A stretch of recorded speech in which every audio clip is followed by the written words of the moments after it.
ng buhay. Labanan na. Nakagigimbal ang mga susunod na tagpo sa FB Live na ito ng lalaking naglalaba sa kanyang tinutuluyan sa Barangay San Isidro, Parañaque noong May 28. Mula sa likod, isang lalaki ang dumating. Bigla siyang ginilitan at pinagsasaksak sa tagiliran. Pilit na umilag ang biktima. Nalaglag ang patalim ng salarin pero bumunot siya ng isa pang panaksak at muling inundayan ang biktima bago tumakas. Ang biktima nakatayo at nakapaglakad pa pero kalaunay bumulagta. Namin sobrang sakit. Wala siyang awa ng sinaksak yung pinsan ko. Hindi talaga namin matanggap, sir.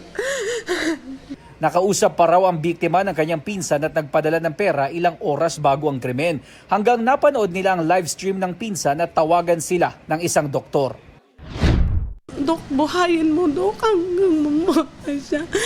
Yan lang po yung ano ko, pero hindi ko alam, sabi niya, kung pupunta kayo, hindi na niyo madatnan na buhay. Ayon sa mga kaalak ng lalaki, sinabi ng mga doktor na namatay siya sa saksak sa tagliran na tumagos sa puso. Hinihintay pa ang opisyal na autopsy report.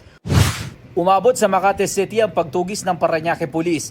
Doon nila nahuli kahapon ang 34 anyos na sospek. Kumontak siya sa akin para sabihin na susuko siya. Tapos nag-inquire ako sa kakilalang pulis kung ano yung tamang proseso. Tapos ayun, ginaid namin siya. Batay sa investigasyon, magkumpare pero may alitan ng sospek at biktima. Bago mag-New Year ng 2024, nagkapang-abot na ito. Kasi magkapit-bahay ito eh. So malamang nagkakaparinigan at may mga yung insidente hindi pa rin naayos. Maharap sa reklamong murder ang sospek na nakadetain na sa Parañaque City Police Station. Wala pa siyang pahayag pero ayon sa kaanak niya, blanco rin sila sa dahilan ng krimen. Nagsorry rin sila sa naulila ng biktima. Handa naman po kaming magbigay kung ano pong makakayanan namin. Nakikiramay po kami kasi kilala naman po namin yung tao.